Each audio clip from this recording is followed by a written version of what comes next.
રાજધાની ગાંધીનગર પાસેના કુડાસણમાં હિતેશ જાની નામના રિટાયર્ડ મેડિકલ ઓફિસરે આપઘાત કર્યો। એ ઘટનાઓ સૌને ચોંકાવી દીધી છે। હિતેશ જાનીએ ઈસનપુરના અતુલ ઠક્કર અને ડોક્ટર દશરથ પટેલ પાસેથી 5 લાખ રૂપિયા વ્યાજે લીધા હતા। આ 5 લાખના વ્યાજ પેટે અતુલ ઠક્કર અને ડોક્ટર દશરથ પટેલે રોજના 5% લેખે વ્યાજ લેતા હતા। આ સ્ક્રીનમાં જે તસવીરો તમે જોઈ રહ્યા છો એ સાંકેતિક દ્રશ્યો અમે આપને બતાવી રહ્યા છે। જે ઘટનાનો અત્યારે અમે ઉલ્લેખ કરી રહ્યા છીએ એ ઘટના સાથે આ તસવીરોને કોઈ નિસ્બત નથી, પણ એ તસવીરો સાંકેતિક દ્રશ્યો તરીકે અત્યારે અમે ટીવી ચેનલ પર દર્શાવી રહ્યા છે। વાતને આગળ વધારીએ। જાનીએ આ રકમ ચૂકવી દીધી હોવા છતાં બંને વધારે નાણાં માગીને જાનીને હેરાન કરતા હતા।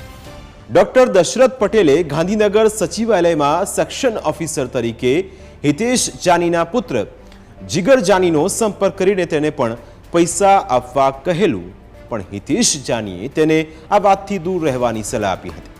બીજી તરફ અતુલ ઠક્કર અને ડોક્ટર દશરથ પટેલનો ત્રાસ વધતો જતો હતો, તેથી કંટાળીને છેવટે હિતેશ જાનીએ આપઘાત કરી લીધો હતો।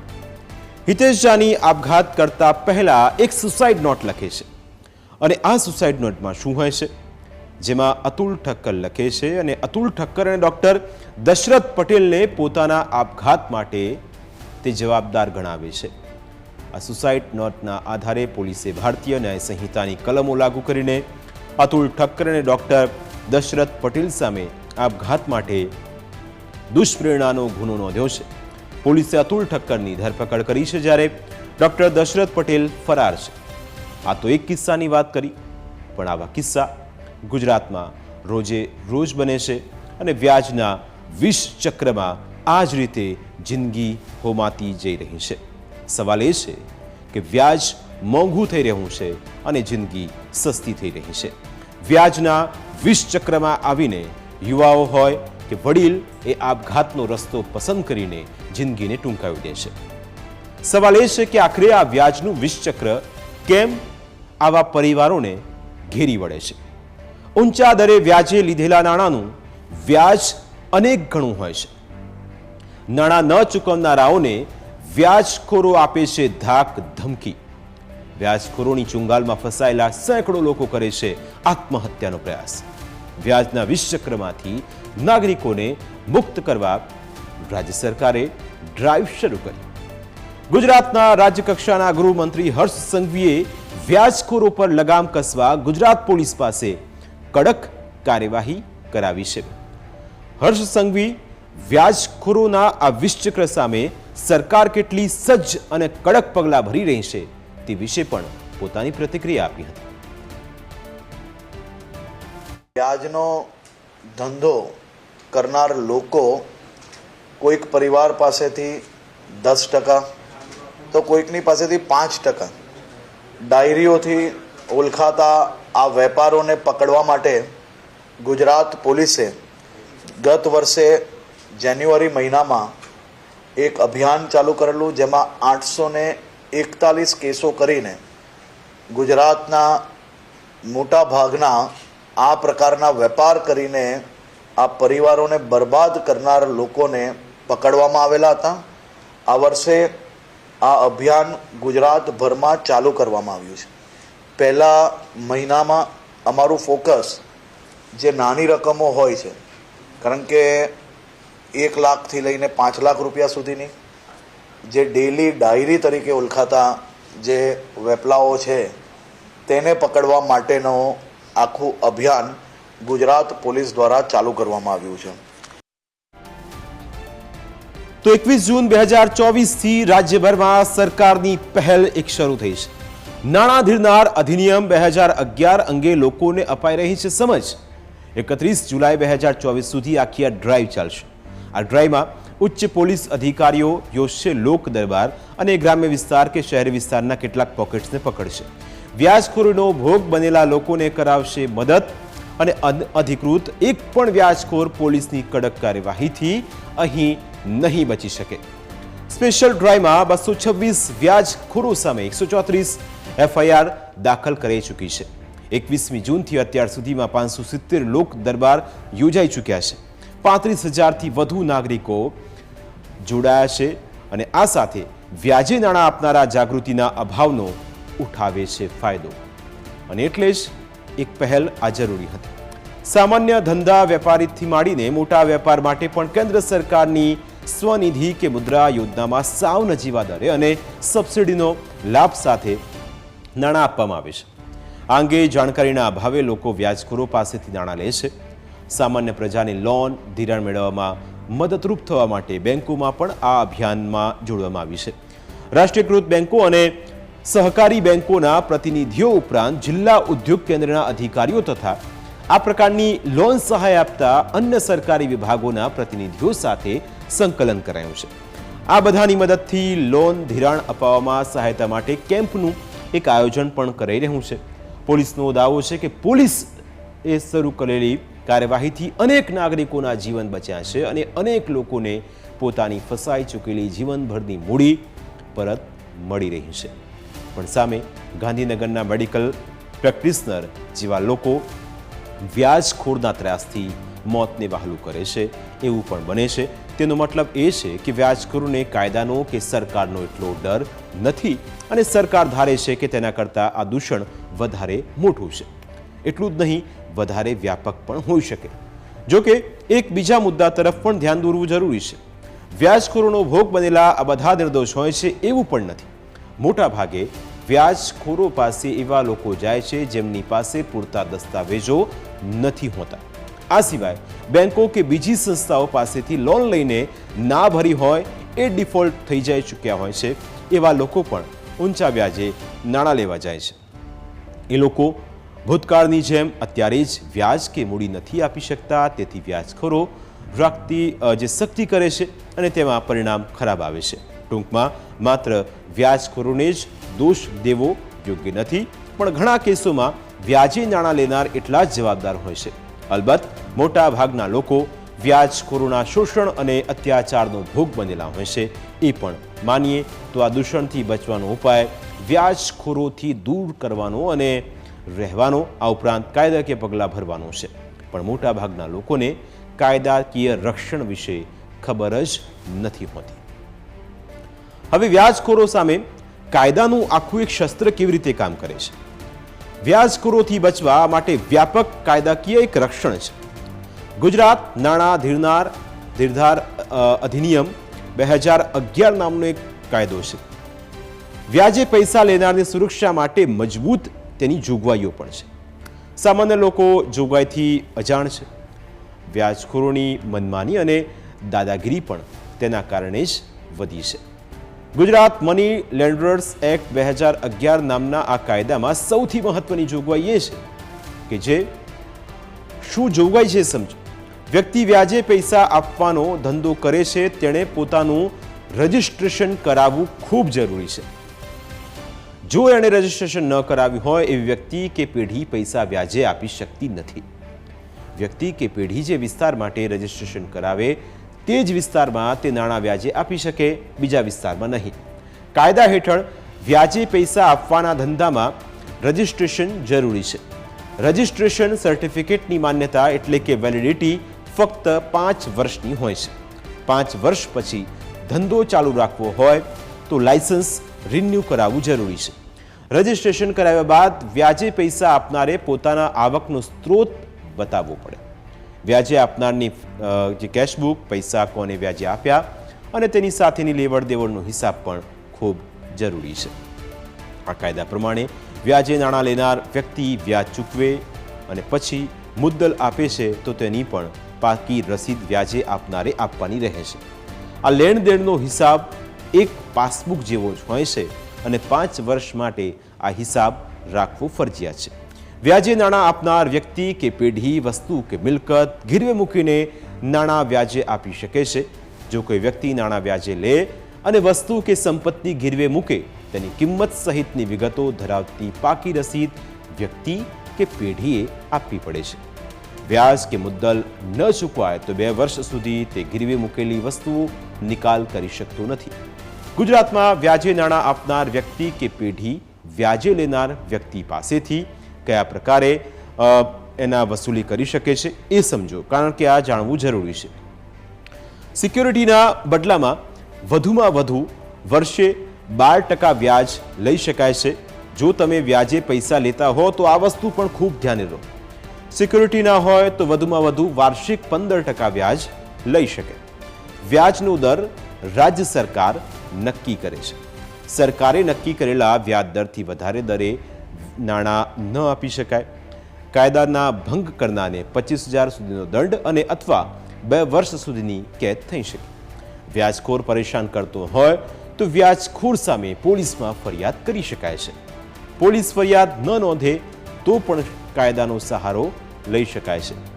એના માટે તમારે પોલીસ કમ્પ્લેન ઓથોરિટી એટલે કે PCA ને ફરિયાદ કરવી પડશે.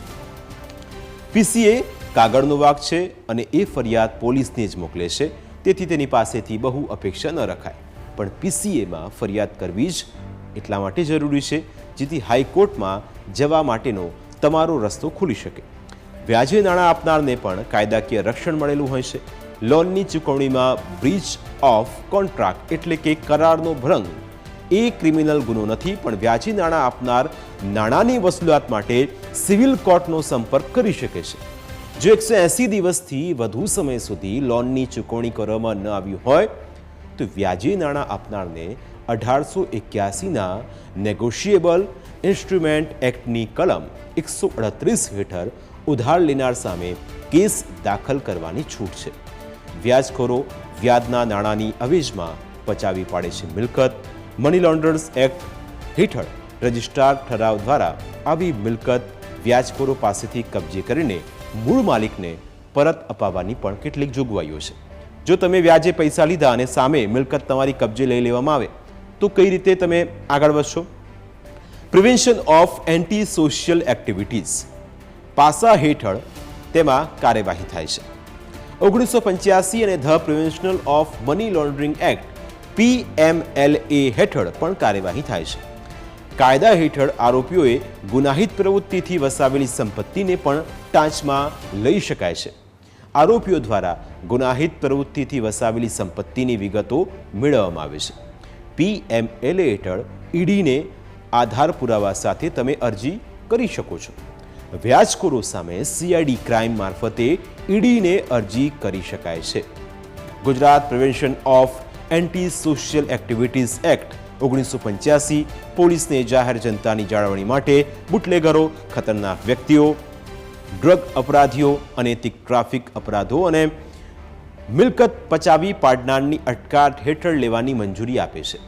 ગુજરાત હાઈકોર્ટે 2023માં વ્યાજે નાણાં ધીરનાર સામે લગાવાયેલી પાસાની જોગવાઈઓને રદ કરી હતી.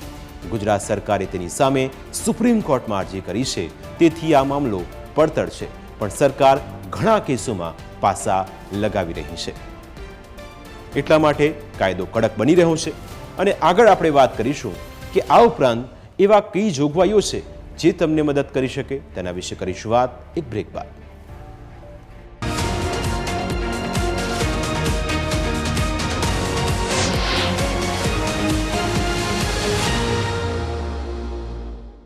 આ તો કાયદા પ્રમાણે વ્યાજે નાણાં આપવાના ધંધાને લગતા કાયદાની વાત કરી, પણ લાયસન્સ વિના વ્યાજે નાણાં આપનાર સામે વધારે આકરા કાયદા છે તેના વિશે પણ અહીં વાત કરીશું, કારણ કે આ કાયદો પણ સમજવો જરૂરી છે. બળજબરીપૂર્વક અને ધાક ધમકીથી નાણાં અને વ્યાજની વસૂલાત કરવી ઇન્ડિયન પિનલ કોડની કલમ 384 અને 387 હેઠળ જેલની સજા સાથેનો શિક્ષાપાત્ર ગુનો બને છે. આ બંને કલમો ખંડણીખોરી એટલે કે એક્સ્ટોર્શનને લગતી છે. હવે શું કહે છે નવો કાયદો એ પણ સમજો. IPCની કલમ 384ના સ્થાને હવે 308 અને 308(1), જ્યારે કલમ 387ના સ્થાને 308(4) ને સમાવેશ કરવામાં આવ્યો છે. IPCની કલમ 387 હેઠળ નોંધાતો ગુનો બિન જામીન પાત્ર છે. એટલે અહીં નવા કાયદાની કલમો પણ સમજવી જેવી છે.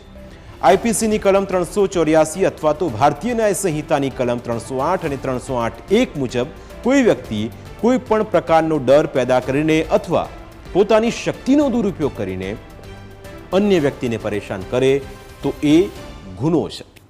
આ કેસમાં પરેશાન કરનાર કોર્ટ દ્વારા દોષિત ઠરે તો 3 વર્ષની જેલ અને દંડની સજાની જોગવાઈ થાય છે.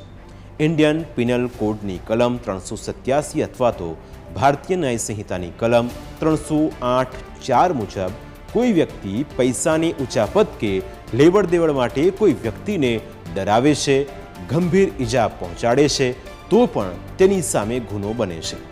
આ ઉપરાંત જો તેનું મૃત્યુ થાય તો ઇન્ડિયન પિનલ કોડની કલમ 302 લાગુ પડે છે, જે હેઠળ આજીવન કારાવાસ અને ફાંસી સુધીની સજા થઈ શકે છે. પણ કોઈ વ્યક્તિને ડરાવીને તેને ભયમાં મૂકવાનો પ્રયાસ કરે છે તો પણ 7 વર્ષ સુધીની જેલની સજા થઈ શકે છે અને અપરાધી દંડને પાત્ર પણ છે. આ બધું ધ્યાનમાં રાખવાની સાથે સાથે બીજી પણ કેટલીક કાળજી લેવાય તો વ્યાજખોરોથી બચી શકાય છે. વ્યાજખોરોના ચક્કરમાં બચવું હોય તો પહેલાં તો તમારે શું કરવું પડશે એ હવે અમે આપને સમજાવીશું, કારણ કે વ્યાજનું આ વિશ્વ ચક્ર છે. સૌથી પહેલાં રાષ્ટ્રીયકૃત બેન્કો, સહકારી મંડળીઓ પાસેથી તમે લોન લઈ શકો છો. માન્યતા પ્રાપ્ત ફાઇનાન્શિયલ સંસ્થાઓ પાસેથી જ લોન લેવી વધારે હિતાવહ છે. વ્યાજખોરોની ગણતરીનો ખૂબ જ અટપટી છે, કારણ કે 5 લાખની રકમ વ્યાજે લીધી હોય અને તેમાં વ્યાજના ચક્કરમાં 50 લાખનું મકાન જતું રહે છે. હવે તમે ધ્યાન શું રાખશો? માથાભારે લોકો પાસે વ્યાજે નાણાં લેવાનું ટાળવું જોઈએ, કારણ કે તેમની નજર તમારી સંપત્તિ પર છે. આર્થિક મંદી સમયે નાણાં ઊંચા વ્યાજે લેવાનું ટાળવું જોઈએ. ઉછીના લેવા સિવાય વિકલ્પ ન હોય તો જરૂરી નાણાં જ વ્યાજે લો. વ્યાજખોરો નક્કી રેટ કરતાં વધુ વસૂલી શકતા નથી. વ્યાજ જેની પાસે વ્યાજે પૈસા લો છો તેનું રજિસ્ટ્રેશન થયું છે કે નહીં તે પણ ચકાસવું જરૂરી છે. વ્યક્તિ કે પેઢી જીએસટી કે ઇન્કમ ટેક્સ છુપાવતી હોય તો નાણાં લેવાનું ટાળવું જોઈએ. બ્લેક મનીનો વહીવટ કરતા હો તો તેની સાથે વ્યવહાર કરવાનું ટાળો. વ્યાજખોરો ચેકથી નાણાં આપતા નથી. નાણાંની વસૂલાત માટે કોર્ટનો આશરો લઈ શકતા નથી. વ્યાજખોરોના ત્રાસ સામે પોલીસમાં ફરિયાદ નોંધાવી શકાય છે. વસ્તુ ગીરવે મૂકીને વ્યાજે પૈસા લો તેની વિગતો અને મૂલ્ય સાથેની પાકી રસીદ જરૂર લો. વ્યાજ ચૂકવો ત્યારે એને મુદ્દલ ચૂકવો ત્યારે તેની પાકી રસીદ જરૂર લો. વ્યાજખોરોના ચક્કરમાં લોકો ફસાય છે એ કાનૂનની સાથે સાથે સામાજિક એક સમસ્યા પણ છે. લોકો વ્યાજખોરીના ચક્કરમાં ફસાય છે તેનું એક કારણ સામાજિક પ્રસંગોમાં થતા બેફામ ખર્ચા છે. લોકો પોતાનો મોભો બતાવવા માટે લગ્નોમાં બેફામ ખર્ચા કરે છે. એ પછી મોંઘીદાટ કાર કે ઘર બનાવી દે છે. ઘણીવાર બીજાનું જોઈને તેમના કરતાં ચઢિયાતા દેખાવા માટે બેફામ ખર્ચા કરાય છે. દીકરીના લગ્ન હોય તો બાકાત ન હોય તો પણ ગજા બહારનું દહેજ આપવામાં આવે છે. બીજી તરફ ધંધામાં કે નોકરીમાં એટલી કમાણી હોય નહીં, તેથી ધંધાની મૂડી કે બચત એ બધામાં ખર્ચાઈ જાય છે અને વ્યાજના ચક્કરમાં ફસાઈ જવાય છે. આ સંજોગોમાં સામાજિક મોભો દેખાડવા ખોટા ખર્ચા ટાળો. ઉછીના નાણાં લઈને ભવ્ય લગ્ન કે બીજા સામાજિક પ્રસંગોની ઉજવણી કરવાનું ટાળવું જોઈએ. દેખાદેખીનો રોગ એક ખતરનાક બીમારી સમાન છે, તેથી તેનાથી બચશો તો પણ વ્યાજે નાણાં લેવા નહીં જવું પડે અને બચી શકાશે.